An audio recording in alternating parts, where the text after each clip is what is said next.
Fernando Correa está con Gustavo Larrea para la siguiente entrevista. Adelante, Fernando.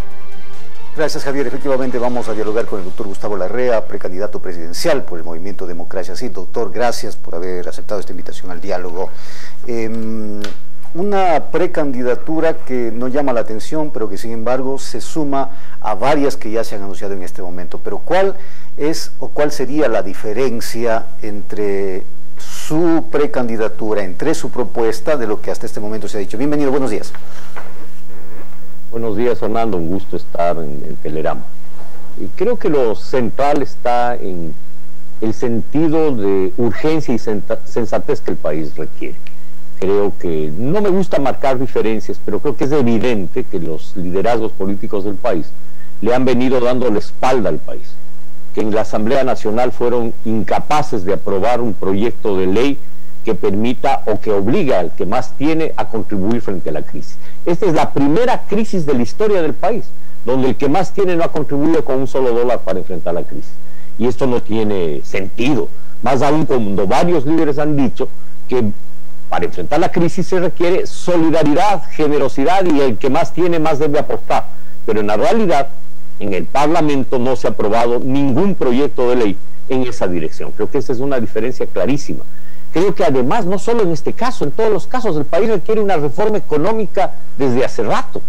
Requiere una reforma al sistema de salud pública, a la educación, y los liderazgos políticos del país, que tienen representación parlamentaria, sin duda tienen corresponsabilidad en no haber impulsado los cambios que el país exige con urgencia. Ahora, doctor, hay temas importantes a propósito de lo que usted manifiesta, que el país en este momento exige. El tema económico es uno de ellos. Hay que enfrentar el tema de salud, por otro lado, y también dentro del tema económico está la situación de empleo. Se habla de que 1 millón de ecuatorianos se habrían quedado sin empleo en los últimos meses. Este es un tema medular. ¿Qué propone usted o cuál cree usted que es la salida frente a esta situación? Creo que es desesperante para cientos de miles de familias ecuatorianas no poder llevar el pan a sus casas por el desempleo. Es urgente un programa de reactivación productiva, es urgente que se genere empleo, es urgente atraer inversión, y es urgente entender que eso pasa por fortalecer la producción agropecuaria, la producción agroindustrial, que tenemos 50 años de atraso en no haber agroindustrializado el país para incorporar valor agregado, mejorar el empleo y mejorar la capacidad exportable del país. Creo que, por otro lado, el sector turístico necesita un empujón importante, necesita una política de salvamento al sector. En un país como el nuestro, que es un país turístico, es fundamental asumir esa política, y se requiere traer inversión. Y para traer inversión necesitamos de urgencia una política que fomente la inversión, una ley que atraiga inversión, repatriación de capitales, repatriación de ahorros que sacaron los ecuatorianos y que, por temor a la ley de plusvalía y a la ley de herencia, y que esos recursos son vitales para el despegue del país. Apertura al sistema financiero internacional para que la banca offshore regrese, regrese, porque ya hubo banca internacional aquí hace 25 años atrás. Es importante que esa banca vuelva al país para bajar tasas de interés, para que haya flujo de recursos que permitan activar la producción, reactivarla y generar nuevos emprendimientos. Eso en el ámbito del tema de empleo, en el ámbito económico en general. Pero hay otro punto neurálgico que azota a nuestro país, que es el de la corrupción. ¿Hay algún mecanismo, hay alguna estrategia para combatir la corrupción? Porque el actual gobierno ha dicho que, o ha ofrecido hacer una cirugía mayor, pero vemos en la práctica que esto no se ha dado. ¿Qué es lo que usted propone? Fernando, creo que hay que tener tolerancia cero a la corrupción, una administración honrada, pero requerimos cambios fundamentales. No es posible que la Contraloría haga los exámenes solo después de que se ha producido el robo y cuando ya han fugado los responsables, porque no hay el examen previo. el Contraloría y la Constitución le quitaron a la Contraloría esa facultad. Ese no es un problema de la Contraloría realmente, sino de un error estratégico que cometió el Estado, que cometió la mayoría en la Asamblea Constituyente y que debe ser corregido con urgencia. Esa corrección permitirá un candado a la corrupción, el examen previo de Contraloría y Procuraduría, y que la contratación pública sea pública. ¿Por qué tiene que ser secreto la contratación petrolera, de carreteras, cuando debe ser pública, auditable por la ciudadanía, por los medios de comunicación y desde luego por los organismos de control del Estado? Se requiere un combate eficaz, con cero tolerancia y sin impunidad como quieren algunitos. Doctor, hablemos un poquito de lo que podría ser el futuro en el caso de que usted ya inscriba y se convierta en un candidato presidencial, porque al momento, si es que no hay la inscripción, es un precandidato.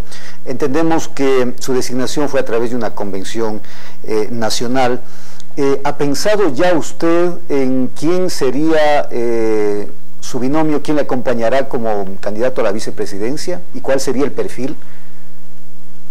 Fernando, Democracia sí hizo su convención nacional el día 12 y me designó como candidato presidencial de una fuerza política que es la segunda en votación hace un año, 3 meses, que obtuvo 1.400.000 votos, que es la primera fuerza de la tendencia de centro-izquierda, y en ese sentido la convención de este sábado designará a la o el candidato a la vicepresidencia, aprobará la lista nacional y resolverá la lista nacional de asambleístas y también las del Parlamento andino. Estamos en convenciones en todo el país, hasta el día sábado culminaremos nuestro proceso de selección de candidaturas. No puedo adelantarlo porque esa es una decisión que tiene que tomarlo el colectivo y así esperemos que el sábado designen a la o el candidato a la vicepresidencia. ¿Cómo se desarrollará su campaña en el caso de que usted ya sea oficializado como candidato presidencial? Considerando que esta va a ser una época, diríamos, atípica en el ámbito electoral por el tema de la pandemia, entiendo que no habrán las concentraciones, es decir, ¿cuál será su estrategia para llegar a la gente? Fernando, creo que es muy importante no solo llegar a la gente, sino llegar con un mensaje.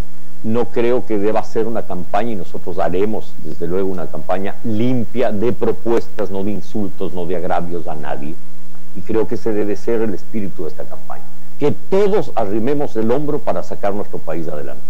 Y la campaña desde luego será a través de los medios de comunicación. Creo que la prensa tiene una enorme responsabilidad precisamente en esta campaña, que es propiciar el debate, que es propiciar entrevistas donde los candidatos, en este caso un precandidato, pueda diseñar, exponer cuál es su propuesta para el país. Y debe ser además una campaña que va a usar mucho las redes sociales. Por eso le hemos pedido al Consejo Nacional Electoral, en el segundo Consejo Consultivo, que haga un reglamento para que no sean usadas para la calumnia, el insulto, sino que sean usadas adecuadamente para una campaña que contribuya al bienestar del país. Doctor, una cuestión final. ¿Cuánto cree usted que pueda pesar su pasado político en la función pública, ejerciendo algunos cargos como ministro, como asesor, tanto en el gobierno de Correa como en el gobierno de Lenín Moreno? ¿Cree usted que esto podría pesar ya al final en el grueso de la votación? A ver, primero, yo no he sido asesor del gobierno del presidente Moreno, no he sido parte de este gobierno. Coincidí y apoyé con fuerza la consulta popular del 4 de febrero del 2018 para sacar las manos de la justicia, para devolverle la independencia a las funciones del Estado, para devolverle al país la libertad de expresión, comunicación y prensa, y creo que ahí nos jugamos muchos ecuatorianos, y principalmente Democracia sí. Yo me puse esa campaña al hombro, usted recordará que recorrí todas las provincias del país. Esa fue una coincidencia sana para el país. Se acabó con la idea de la reelección indefinida, entre otras cosas. Se acabó con la ley de plusvalía, que me estaba olvidando, que también es clave. Esa fue mi participación. En el pasado fui parte de un proceso que propuso un cambio, que propuso una revolución ética, una revolución productiva, y que esa línea fue traicionada por el expresidente Rafael Correa. Yo no traicioné esa línea, traicionó él, y por esa razón yo dejé ese proyecto y lo hice con ética. Lo dejé en el año 2009, enero del 2009, hace 11 años, y pasé a combatirlo. Dirigí la campaña por el no cuando se propuso la consulta popular para meter la mano a la justicia, mientras muchos dirigentes políticos del país le volvieron a dar la espalda al país, porque dijeron no, que el sí ya había ganado. Finalmente el resultado fue 50.4 a 49.6 por el no. Y yo he hecho política con ética toda mi vida. He sido víctima además, Fernando, de una campaña de calumnias dirigidas por el propio expresidente. Calumnias que hasta el día de hoy siguen atacándome en las redes sociales. Pero yo la he esclarecido al país. Yo jamás he usado la violencia, ni siquiera la violencia verbal, como este señor me acusa. Y que es evidente que en las redes sociales sigue ese ataque feroz, infundado. Gracias, doctor. ¿Habrá posibilidad de seguir hablando de estos y otros temas en el ámbito político? Doctor Gustavo Larrea, precandidato presidencial por el Movimiento Democracia Sí. Una pausa y ya volvemos con más en Telegrama Noticias. No se vayan.